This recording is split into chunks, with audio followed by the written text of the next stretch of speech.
Hello children, welcome to असा education. आज हम करेंगे 11वीं क्लास की हिंदी की किताब अंतरा का 15वां चैप्टर जाग तुझको दूर जाना सब आँखों के आंसू उजले।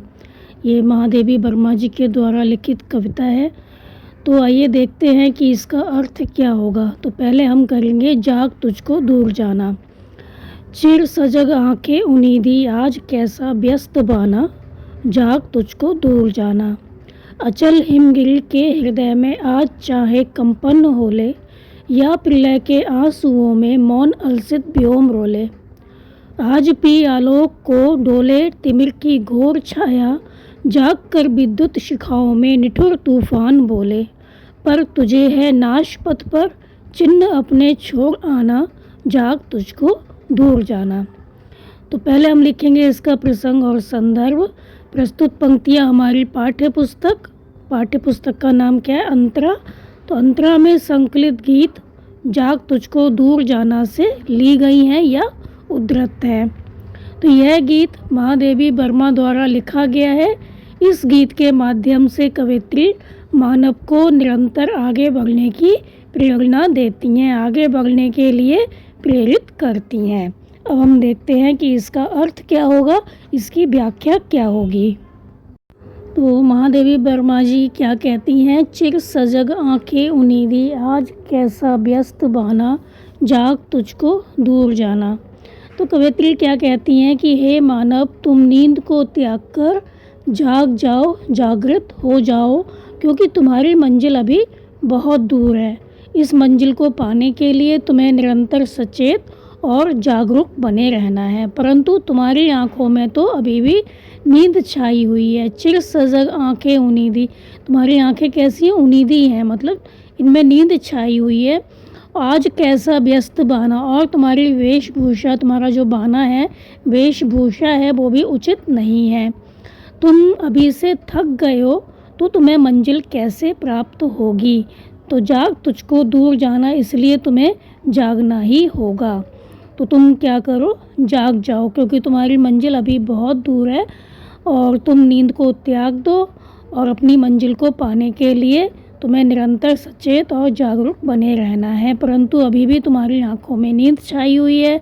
तुम्हारे जो वस्त्र हैं, वेशभूषा है, वो भी अस्त व्यस्त है, वो भी उचित नहीं है। तुम अभी से थके हुए लग रहे हो तो तुम्हें मंजिल कैसे प्राप्त होगी? तुम तो अभी से थक गए हो, इसलिए तुम्हें क्या करना होगा? जाग तुझको दूर जाना, इसलिए तुम्हें जागना होगा, सचेत होना होगा, क्योंकि तुम्हारी मंजिल अभी बहुत दूर है और तुमको बहुत दूर जाना है। इसलिए तुम क्या करो?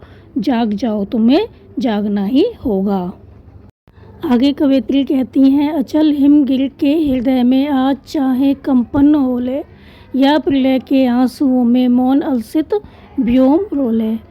तो वो क्या कहती हैं? अचल हिमगिर के हृदय में, आज अचल स्थिर हिमालय के हृदय में, हिमालय पर्वत के हृदय में चाहे कितने ही कंपन हो जाएं, अर्थात भूकंप आ जाएं, चाहे आंधी और तूफान के कारण या प्रलय के आंसुओं में मौन अलसित व्योम रोले, चाहे आंधी और तूफान के कारण आकाश चुपचाप आंसू बहाता रहे, परंतु तुमको रुकना नहीं है, क्योंकि तुमको बहुत दूर जाना है।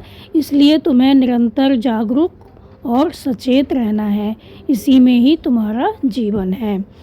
तो हिमालय पर्वत के हृदय में चाहे कितने भी तूफान वो आ जाएं, भूकंप आ जाएं, चाहे आंधी तूफान के कारण आकाश चुपचाप आंसू बहाता रहे, पर तुमको इन सब चीज़ों पर ध्यान नहीं देना है। तुमको सचेत होना है, जागना है, तुमको बहुत दूर जाना है, इसलिए तुम जाग जाओ, सचेत हो जाओ, इसी में ही तुम्हारा जीवन है। आगे कवित्री कहती हैं, आज पी आलोक को ढोले तिमिर की घोर छाया, जाग कर विद्युत शिखाओं में निठुर तूफान बोले। तो आगे वर्णन करते हुए महादेवी वर्मा जी क्या कहती हैं कि आज चाहे अंधकार की प्रचंड छाया, तिमिर अंधकार, आलोक प्रकाश। तो आज चाहे अंधकार की प्रचंड छाया संपूर्ण प्रकाश को क्या कर दे? अंधकार में परिवर्तित कर दे। इतना अंधकार फैल जाए कि जो प्रकाश है वो नष्ट हो जाए, ख़त्म हो जाए। जाग कर विद्युत शिखाओं में निठुर तूफान बोले, चाहे निष्ठुर तूफान संपूर्ण आकाश में आकाशीय बिजलियों की वर्षा कर दे, पर तुझे है नाश पथ पर चिन्ह अपने छोड़ आना। पर तुझे निरंतर चलते हुए इस विनाश के रास्ते में अपने पैरों के निशान छोड़ते जाना है। जाग तुझको दूर जाना, इसलिए तुम्हें निरंतर जागना ही होगा, चलना ही होगा। तो तुम्हें रुकना नहीं है, चाहे कितनी भी विपत्ति आए, चाहे अंधकार की प्रचंड छाया, इतना अंधकार फैल जाए कि सब तरफ जो प्रकाश है वो नष्ट हो जाए, अंधकार ही अंधकार हो, और इतना अधिक तूफान आ जाए, बिजलियाँ चमकें और बारिश हो, परंतु तुम्हें निरंतर चलते रहना है इस विनाश के रास्ते पर, अपने पैरों के निशान छोड़ते जाना है। मतलब तुम्हें कहीं रुकना नहीं है, तुम्हें निरंतर चलते जाना है, तुम्हें जागना ही होगा, चलना ही होगा। तो पूरी कविता का सार यही है, महादेवी वर्मा जी यही कहना चाहती हैं कि तुमको निरंतर आगे बढ़ते जाना है, तुम्हें बहुत कुछ करना है जीवन में, तुमको सोना नहीं है, तुमको जागना होगा इसके लिए, क्योंकि तुम्हें अभी बहुत कुछ करना है, चाहे कितनी भी विपदाएँ आएँ, चाहे कहीं कितनी भी विपत्ति आए, परंतु तुम्हें रुकना नहीं है, तुम्हें अपने पैरों के निशान छोड़ते जाना है, मतलब तुम्हें निरंतर चलते जाना है। इसलिए तुम्हें क्या करना होगा, जागना होगा, चलना ही होगा। अब हम लिखेंगे विशेष। तो कवयित्री ने मानव को निरंतर जागृत रहने की प्रेरणा दी है इस कविता में। मनुष्य को संघर्ष में भी जीवन को चलायमान रखना चाहिए। चित्रात्मक शैली है, वीर, भयानक और करुण रस मुखर हुए हैं। रूपक और मानविकरण अलंकार की शोभा दर्शनीय है। भाषा सरल, सुबोध और गंभीर है, और तत्सम शब्दों की अधिकता है। यहाँ कुछ कठिन शब्दों के अर्थ दिए गए हैं, जैसे कि है सजग, सजग माने होता है सचेत, जागृत होना, और उन्नीदी माने नींद से भरी हुई। बाना वेशभूषा, पहनावा। अचल माने स्थिर, अटल, हिमगिरी पर्वत, हिमालय। और प्रलय माने होता है तूफान, मौन माने चुपचाप, व्योम माने आकाश, आलोक माने प्रकाश, तिमिर माने होता है अंधेरा।